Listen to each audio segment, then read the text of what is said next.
lundi, au nom de la commission d'enquête, j'ai eu l'honneur de présenter le rapport Eau minérale naturelle, préserver la pureté, que nous avons adopté à l'unanimité, moins une abstention au sein de notre commission.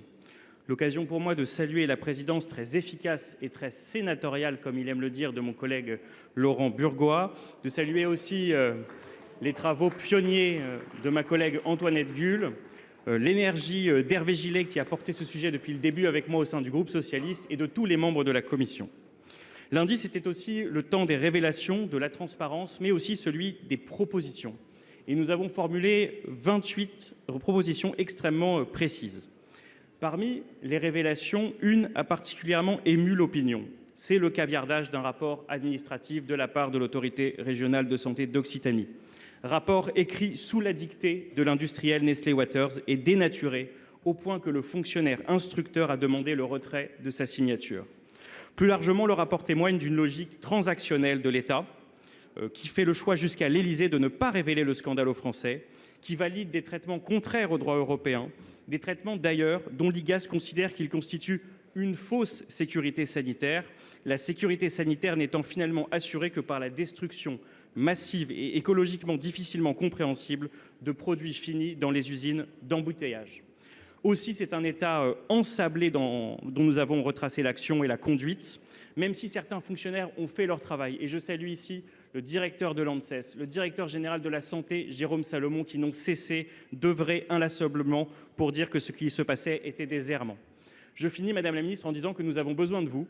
Nous avons besoin de vous parce que certaines modifications nécessitent une intervention du pouvoir réglementaire et nous avons besoin de vous parce que nous voulons poursuivre le travail transpartisan que nous avons mené dans une proposition de loi et nous avons besoin que le gouvernement appuie cette proposition pour sortir du scandale. Monsieur le sénateur Alexandre Huizzi, je m'associe également à vos remerciements et aux félicitations des travaux qui ont été conduits par les membres de la commission d'enquête sénatoriale à laquelle vous avez participé en votre qualité de rapporteur. Cette commission d'enquête fait un état des lieux, un diagnostic et propose effectivement un certain nombre de recommandations dont vous avez fait état, mais en lumière également tous les enjeux quant à la préservation des ressources et de la qualité de l'eau, d'un renforcement des contrôles et d'une réglementation qui doit être plus précise. Juste vous redire que le gouvernement en tient à rappeler son attachement absolu à la sécurité sanitaire de tout ce qui concerne les eaux mises en marché et rappeler que l'eau est l'un des aliments qui est les plus contrôlée en France et que la qualité des eaux conditionnées produites en France est très satisfaisante. Juste redire que ce sont plus de 150 000 analyses qui sont réalisées chaque année dans le cadre du contrôle sanitaire des ARS. Au demeurant, il y a un certain nombre d'éléments qui méritent d'être perfectionnés. Dans ce cadre, conformément à l'engagement du directeur général de la Santé lors de son audition devant la commission d'enquête, le ministère de la Santé diffusera sous quelques jours une circulaire aux directeurs généraux des ARS et aux préfets pour clarifier la doctrine des microfiltrations, puisque c'est ce sujet dont il s'agit. Également, le rapport de la commission d'enquête suggère par ailleurs que l'ANSES puisse être saisie prochainement pour se prononcer scientifiquement sur les pratiques acceptables de microfiltration. Cette recommandation apparaît tout à fait pertinente et le gouvernement saisira l'ANSES. Enfin, il peut également demeurer un vide législatif et réglementaire. Vous en avez fait état, vous avez appelé de vos voeux des dispositions législatives et réglementaires. Le gouvernement est tout à fait engagé en ce sens et vous dire que le gouvernement a décidé également de saisir la Commission européenne pour connaître sa position ainsi que l'interroger sur ses intentions quant à une possible révision de la directive européenne concernant la définition de la pureté originelle, sa caractérisation et le statut de la microfiltration. Voilà, le gouvernement poursuivra ses travaux. Je vous remercie des travaux que vous avez vous-même engagés. Sur le ring du commerce mondial, le match est truqué. D'un côté, Jennifer, enseigne française fragilisée et bientôt balayée. De l'autre, Shein et Temu, géant du e-commerce chinois dopé par des produits à bas coût et polluants. Et vous, Madame la Ministre, prétendu arbitre, que faites-vous? Jennifer, ce sont 1000 salariés licenciés ce mois-ci, comme les 2100 de Camailleux en 2022. Et demain, qui? Combien? Pendant ce temps, Shein, c'est près d'1 milliard d'euros de chiffre d'affaires en France, sans impôts, sans contraintes. En réalité, le scandale est triple. Il est social, écologique et fiscal. Résultat, nos entreprises payent. Eux contournent. Nos salariés sont licenciés. Eux livrent. Nos normes contraignent, eux prospèrent. Madame la ministre, il est temps d'en finir avec la naïveté, d'exiger une réponse européenne ferme, rapide et juste, d'adapter notre système douanier à l'e-commerce et d'imposer aux géants du numérique les mêmes règles qu'à nos commerces de proximité. Alors Madame la ministre, qu'attendez-vous pour défendre l'emploi, la transition écologique et la justice fiscale? Monsieur le sénateur Rémi Cardon, vous avez raison, vous connaissez ces chiffres. Un a été annoncé ici d'ailleurs au Sénat par la Poste. 22% des colis qui sont distribués par la Poste émanent de 2 plateformes asiatiques. Ce sont 7000 nouvelles références par jour qui sont établies en matière de textile. Ce sont 1,5 million de colis qui arrivent par an en France. Et nous avons une plateforme asiatique qui transporte 5000 tonnes par jour dans le monde de textiles par fret aérien. Donc effectivement, il y a des aspects en matière d'environnement, vous l'avez indiqué, le fret aérien a un impact négatif 100 fois supérieur à celui qui concerne le fret maritime. Il y a un impact social également, il y a un impact économique, puisqu'aujourd'hui, effectivement, nous assistons à un dispositif de concurrence déloyale, avec des productions qui ne sont pas du tout établies avec les mêmes normes, avec la même réglementation, et cela fragilise effectivement notre commerce physique. Nous devons sonner la mobilisation générale, et nous avons sonné la mobilisation générale. Au niveau de la DGCCRF, j'ai demandé à ce que les contrôles émanant de produits des plateformes soient triplés, que lorsque des contrôles sont effectués au niveau des plateformes, ces contrôles soient effectués à 360 degrés, c'est-à-dire sur l'ensemble des éléments, qu'il s'agisse des questions de loyauté, de pratiques commerciales ou de régularité des produits. 3, que lorsque une faille est établie sur un petit acteur, des contrôles soient effectués sur les mêmes segments, sur les gros acteurs. Avec ma collègue Amélie de Montchalin, nous avons renforcé la coordination entre les douanes et la DGCCRF. Et avec ma collègue Agnès Pannier-Runacher, nous sommes intervenus et nous avons poussé pour que la proposition de loi Fast Fashion puisse être examinée début juin, en ayant fait en sorte que des dispositions plus robustes puissent être intégrées dans cette proposition de loi. Au niveau européen, nous poussons pour que la disposition qui concerne l'exemption des petits colis jusqu'à 150 € puisse être revue. Et nous avons obtenu hier que la Commission propose une taxe de 2 € sur les colis. C'est une avancée et nous poursuivons encore au niveau européen pour faire en sorte que ces pratiques cessent. Il faut conclure là.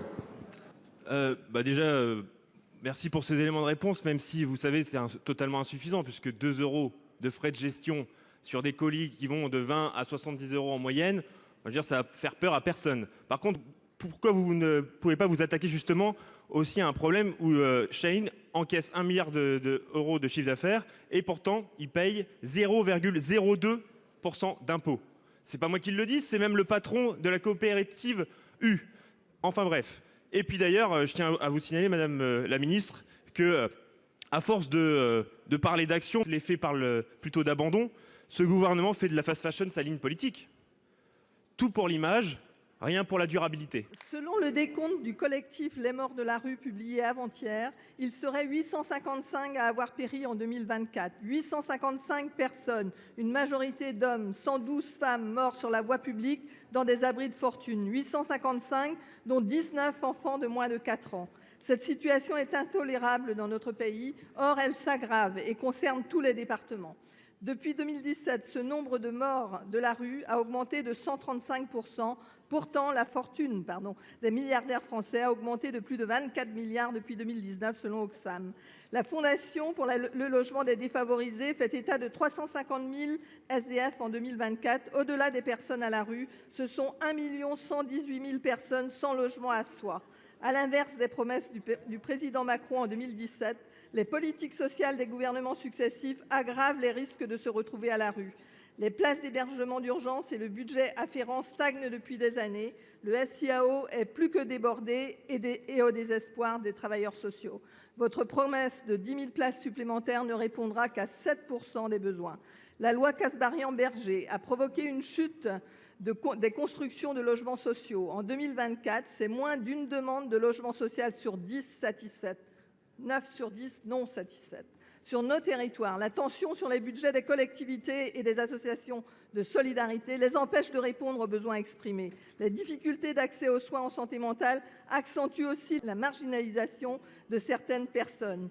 Monsieur le ministre, confirmez-vous ces chiffres insupportables du nombre de morts de la rue en France ? Quelles mesures envisagez-vous pour lutter contre la précarité ? Quelles mesures pour assurer un abri décent pour tous, enfants, femmes, hommes mis en danger de mort dans les rues de notre pays ? Madame la sénatrice, vous nous interrogez sur un sujet qui est à la croisée à la fois de la politique du logement, de la politique budgétaire, de l'aménagement du territoire et plus largement de notre politique de soutien aux plus vulnérables.